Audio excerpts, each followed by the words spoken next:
ដែលយើងឃើញថាអាយដាមហ៊ុនម៉ាណីមានប្រសាសន៍ថាភ្នំពេញពាក់កណ្ដាលម៉ារ៉ាតុងអន្តរជាតិគឺជាការបញ្ជាក់ពីមលុបសន្តិភាពរបស់កម្ពុជាទោះស្ថិតក្នុងស្ថានភាពបែបណាក៏ដោយអាយដាមហ៊ុនម៉ាណីឧបនាយករដ្ឋមន្ត្រីក្រសួងមុខងារសាធារណៈនិងជាប្រធានសហភាពសហព័ន្ធយុវជនកម្ពុជាសសយកមានប្រសាសន៍ថាទិវារថប្រណាំងភ្នំពេញពាក់កណ្ដាលម៉ារ៉ាតុងអន្តរជាតិលើកទី13នៅព្រឹកថ្ងៃទី15ខែមិថុនានេះបានបញ្ជាក់ពីមលុបសន្តិភាពពេញលេញរបស់កម្ពុជា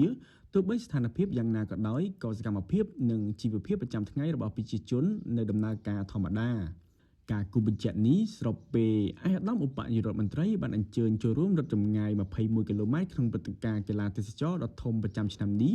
ក្រោមការរៀបចំរបស់គណៈកម្មាធិការជាតិអូឡ িম্প ិកកម្ពុជា NOCC ដែលមានអត្តពលិកជាតិអន្តរជាតិចូលរួមសរុបប្រមាណជាង 5000 នាក់ប្រកបដោយភាពសប្បាយរីករាយស្នាមញញឹមនិងអនុស្សាវរីយ៍ល្អៗជាច្រើនតាំងពីមេឃមិនទាន់ភ្លឺនៅសួនច្បារមុខវត្តបទុមវតីរាជធានីភ្នំពេញអាយដាមហ៊ុនម៉ាណីបានសម្ដែងក្តីរីករាយដែលបានរត់ដល់ទីជាមួយនឹងអត្តពលិកជាតិអន្តរជាតិដែលបានចុះឈ្មោះចូលរួម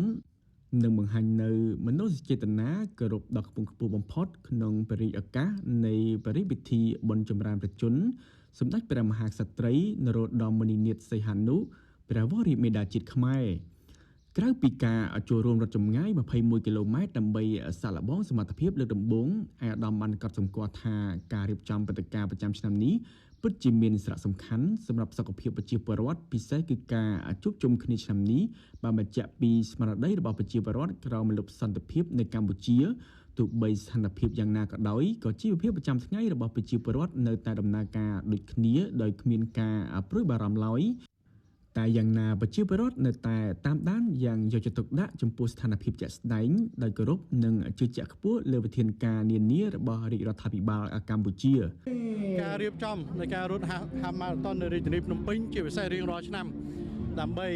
ចូលរួមចម្រើនបញ្ជននៃសម្ដេចជ័យគឺយើងឃើញថាជាការគួបផ្សំ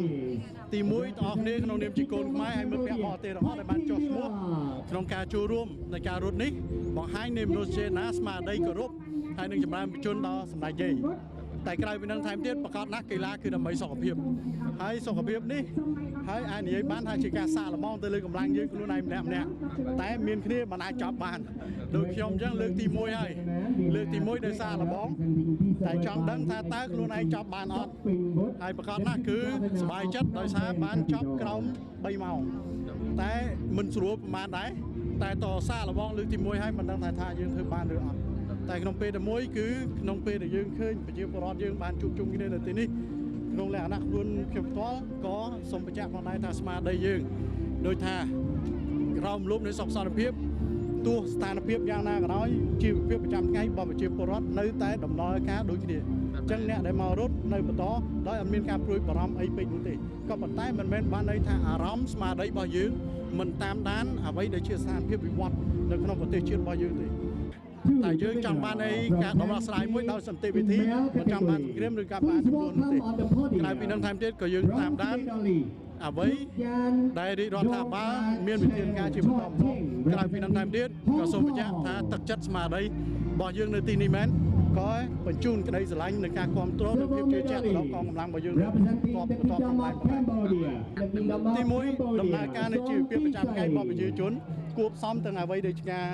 រៀបចំរត់ហាហ្វម៉ារ៉ាតុនជាកីឡាដើម្បីសុខភាពក្នុងលក្ខណៈជាគ្រួសារឃើញក្មេងៗមកលេងច្រើនមែនទែនហើយក៏មានមិត្តភ័ក្តិបរទេសហើយខ្ញុំជឿថាមានបងប្អូនថៃដែលរស់នៅកម្ពុជាក៏កំពុងចូលរួមរត់ដែរតែមានទាំងជប៉ុនមានទាំងមិត្តភ័ក្តិដទៃតាមទៀតគឺយើងបានឃើញនៅ along the way សំខាន់គឺមកប៉ុណ្ណេះអត់មានការព្រួយបារម្ភអីដំណើរការជីវភាពប្រចាំថ្ងៃសុខដុមនៃកម្មក្រមរូបនៃសុខសន្តិភាពយើងដំណើរការទៅធម្មតាដូចគ្នាដែរតែប្រកបណាស់គឺយើងតាមដានដោយយកចិត្តទុកដាក់នៅអ្វីដែលជាស្ថានភាពចាក់ស្ដែងជារួមនេះហើយដែលមលុបសុខសន្តិភាពដែលកម្ពុជាមានសុខដុមនៃកម្មនៃសង្គមកម្ពុជាដែលមានហើយចំពោះយើងគឺប្រកាន់ចំហមួយដោះស្រាយបញ្ហាដោយសន្តិវិធីអ្វីដែលជាបញ្ហាទុកឲ្យរាជរដ្ឋាភិបាលគ្រប់គ្រងស្ថានភាពកុំឲ្យរីករាលដាលទៅជាអ្វីដែលជាការចំនួនឬអាងជាលក្ខណៈសញ្ជាតិនិងសញ្ជាតិប្រជាជននិងប្រជាជនអានឹងគឺយើងមិនចង់ឃើញហើយនេះជាការអំពាវនាវរបស់យើងហើយអត្តន័យនៃការរត់ដែលមានភាពចម្រុះថ្ងៃនេះក៏បញ្ជាក់ច្បាស់ថាស្វាគមន៍មកកម្ពុជាអត់មានជាបញ្ហាអីទោះបីអ្នកណាក៏ដោយ ឯកឧត្តមថងខុនទេសរដ្ឋមន្ត្រីនឹងជាប្រធានគណៈកម្មាធិការជាតិអូឡ িম্প ិកកម្ពុជាបានបញ្ជាក់ថាទិវារថប្រណាំងភ្នំពេញពាក់កណ្ដាលម៉ារ៉ាតុងឆ្នាំនេះគណៈកម្មការរៀបចំបានទទួលអ្នកចូលរួមរត់សរុបចំនួន 5010 នាក់ក្នុងនោះអត្តពលិកជាតិចំនួន 4359 នាក់និងអត្តពលិកអន្តរជាតិចំនួន 651 នាក់មកពី 42 ប្រទេសដែលប្រទេសចូលរួមច្រើនជាងគេគឺរួមមានចិន ជប៉ុន បារាំង ហ្វីលីពីននិងម៉ាឡេស៊ីជាមួយគ្នានោះឯកឧត្តមក៏បានថ្លែងអំណរអគុណដល់គ្រប់ភាគីពាក់ព័ន្ធទាំងស្ថាប័នរដ្ឋនិងឯកជនក៏ដូចជាក្រុមយុវជនស្ម័គ្រចិត្តដែលបានចូលរួមសហការជួយរក្សាសន្តិសុខសុវត្ថិភាពចរាចរណ៍